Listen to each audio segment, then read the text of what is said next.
નમસ્કાર વિદ્યાર્થી મિત્રો, મારી યુટ્યુબ ચેનલ સંજય પટેલમાં આપ સૌનું હાર્દિક સ્વાગત છે। મિત્રો, આજના વિડીયોની અંદર આપણે ધોરણ 9 વિષય છે હિન્દી, જેનો પાઠ 20મો, જેનું નામ છે ધરતી की शान। આ પાઠના સ્વાધ્યાયના પ્રશ્નો અને તેના જવાબો વિશે શીખવાના છીએ। વિદ્યાર્થી મિત્રો, જો તમે મારી ચેનલમાં નવા હોય તો મારી ચેનલને જરૂરથી સબસ્ક્રાઇબ કરો। વિડીયો સારો લાગે તો લાઈક કરો, શેર કરો અને બેલ નોટિફિકેશન ઓન કરો, જેથી મારા આગળના નવા વિડીયો પણ આપને મળતા રહે। તેમજ વિદ્યાર્થી મિત્રો, આ પાઠની પીડીએફ જોવા માટે પ્લે સ્ટોરમાંથી અમારી એપ્લિકેશન વિશ્વગુરુ STD 1-12 ગુજરાતી ડાઉનલોડ કરી તમારા મોબાઈલમાં ઇન્સ્ટોલ કરો, જેમાં આપ શરૂ કરશો એટલે આપને આ પ્રકારે જોવા મળશે, જેમાં બધા ધોરણની અંદર ધોરણ બતાવશે, ધોરણ પસંદ કરશો એટલે વિષય બતાવશે, વિષય પસંદ કરશો એટલે પાઠ બતાવશે, જેમાં વિડીયો ઉપર ક્લિક કરશો તો વિડીયો જોઈ શકશો અને પીડીએફ ઉપર ક્લિક કરશો તો તમને પીડીએફ જોવા મળશે। તો આશા રાખું છું અમારી એપ્લિકેશન આપને ગમશે, જરૂરથી ડાઉનલોડ કરજો, જે એકદમ फ्री છે। તો ચાલો મિત્રો, હવે શરૂ કરીએ પાઠ 20 धरती की शान। प्रश्न एक एक वाक्य में उत्तर लिखिए। पहला प्रश्न, कवि की दृष्टि में सर्वाधिक महान कौन है? तो कवि की दृष्टि में सर्वाधिक महान मनुष्य है। दूसरा प्रश्न, आप क्या क्या कर सकते हैं? तो एक विद्यार्थी होने के नाते मैं अच्छे से अच्छा इंसान बनकर वे सारे काम कर सकता हूं जो मेरे कार्य क्षेत्र में आते हैं। तीसरा प्रश्न, अन्य जीवों से मनुष्य महान कैसे है? तो अन्य जीवों से मनुष्य महान है। अन्य जीव अब भी बहुत पिछड़े हैं, जबकि मनुष्य ने जल, थल और नभ पर अपना प्रभुत्व स्थापित कर लिया है। चौथा, धरती सा धीर किसे कहा गया है? तो धरती सा धीर मनुष्य को कहा गया है। पांचवा प्रश्न, धरती की शान कविता के रचयिता कौन है? धरती की शान कविता के रचयिता पंडित भरत व्यास है। प्रश्न 2, निम्नलिखित प्रश्नों के उत्तर सविस्तार लिखिए। पहला प्रश्न, कविता में कवि ने किन प्राकृतिक दृश्यों का चित्रण किया है, कैसे? तो कवि ने कविता में पहाड़, नदियां, धरती, आकाश, हवा जैसी प्राकृतिक दृश्यों का चित्रण किया है। कवि ने मनुष्य को असीम शक्तियों से संपन्न बताया है। वह कहता है कि मनुष्य चाहे तो पर्वत को फोड़ सकता है, वह चाहे तो नदियों के प्रवाह को मोड़ सकता है, वह अगर ठान ले तो धरती और आकाश को जोड़ भी सकता है। मनुष्य पवन सा गतिमान है, इसलिए वह आकाश में ऊंची से ऊंची उड़ान भरने में समर्थ है।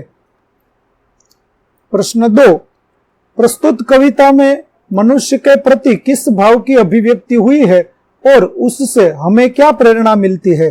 तो धरती की शान कविता में मनुष्य को सर्वशक्तिमान बताया गया है। उसकी आत्मा परमात्मा का रूप है। इस दृष्टि से मनुष्य अजर अमर प्राणी है। इससे हमें यह प्रेरणा मिलती है कि मनुष्य होने के कारण हमें अपने लक्ष्य ऊंचे रखने चाहिए। हमें किसी काम को पहचान कर कठिन से कठिन कार्य करने में पीछे नहीं हटना चाहिए। हमें निराशा का शिकार होकर अपने आप को कभी अशक्त नहीं अनुभव करना चाहिए। प्रश्न 3, धरती की शान के कवि का क्या तात्पर्य है? भाव स्पष्ट कीजिए। तो धरती की शान से कवि का तात्पर्य है मनुष्य की गौरवपूर्ण उपलब्धियां है। मनुष्य ने अपने बुद्धि बल से ऐसे अनेक कार्य कर दिखाए हैं जो कभी असंभव माने जाते थे। मनुष्य ने सभ्यता और संस्कृति के ऊंचे आदर्श कायम किए हैं। उसने धरती पर के सभी प्राणियों में अपने को सर्वश्रेष्ठ साबित कर दिया है। इसीलिए कवि मनुष्य को धरती की शान मानता है। प्रश्न 4, मनुष्य के लिए कोई भी कार्य असंभव नहीं है। काव्य के आधार पर अपने विचार प्रकट कीजिए। तो मनुष्य अत्यंत समर्थ प्राणी है। वह चाहे तो पहाड़ों को फोड़ सकता है, वह चाहे तो नदियों के प्रवाह की दिशा बदल सकता है, वह मिट्टी से अमृत निचोड़ सकता है, वह चाहे तो काल को भी रोक सकता है। इस प्रकार मनुष्य हर संभव कार्य को संभव बना सकता है। प्रश्न 5, धरती की शान कविता का केंद्रीय भाव स्पष्ट कीजिए। उत्तर, धरती की शान कविता में कवि ने मनुष्य को धरती का सर्वशक्तिमान प्राणी बताया है। कवि के अनुसार मनुष्य में अनेक प्रकार की शक्तियां छिपी हुई है। मनुष्य अपनी इन शक्तियों को नहीं पहचानता, इसीलिए वह असहाय बन जाता है। सच यह है कि मनुष्य महाकाल बन सकता है, उसकी आवाज युग बदल सकती है, वह चाहे तो ऊंची से ऊंची उड़ान भर सकता है। इस प्रकार कविता का केंद्रीय भाव मनुष्य को अपनी शक्तियों को पहचानने के लिए प्रेरित करना है। प्रश्न 3, निम्नलिखित काव्य पंक्तियों का भावार्थ स्पष्ट कीजिए, जिसमें पहली पंक्ति का भावार्थ है, मनुष्य के पास बुद्धि की कमी नहीं है, उसके पास बृहस्पति जैसी प्रतिभा है, वह वायु जैसी गति रखता है, वह चाहे तो आकाश से भी ऊंचा उठ सकता है। कवि कहना चाहता है कि यदि मनुष्य अपने अंदर छिपी शक्तियों को जागृत कर ले तो उसके लिए कुछ भी असंभव नहीं है।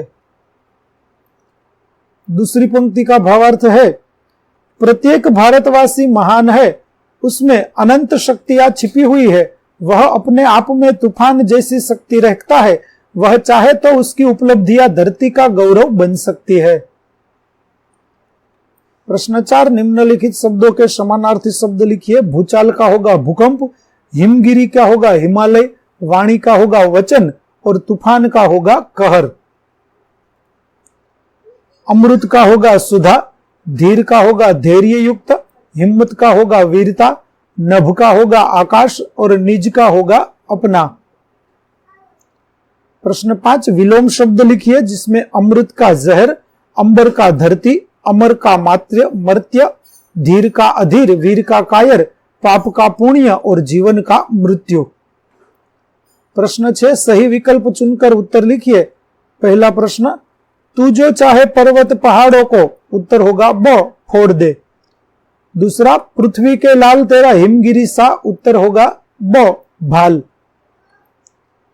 तीसरा, खाली जगह तो तू जान जरा शक्ति पहचान, तो उत्तर होगा अ निज। चौथा प्रश्न, तू जो अगर हिम्मत से, उत्तर होगा क काम से। प्रश्न 7, काव्य पंक्तियां पूर्ण कीजिए। पहली पंक्ति इस प्रकार होगी, धरती की शान तू भारत की संतान, तेरी मुट्ठियों में बंध तूफान है रे, मनुष्य तू बड़ा महान है। दूसरा है, तू जो अगर हिम्मत से काम ले, गुरुशा मतिमान पवन सातु गतिमान, तेरी नभ से भी ऊंची उड़ान है रे। तो विद्यार्थी मित्रों, અહીં આપણું પાઠ 20 ધરતી કી શાન ના સ્વાધ્યાયના પ્રશ્નો અને તેના જવાબો પૂરા થાય છે।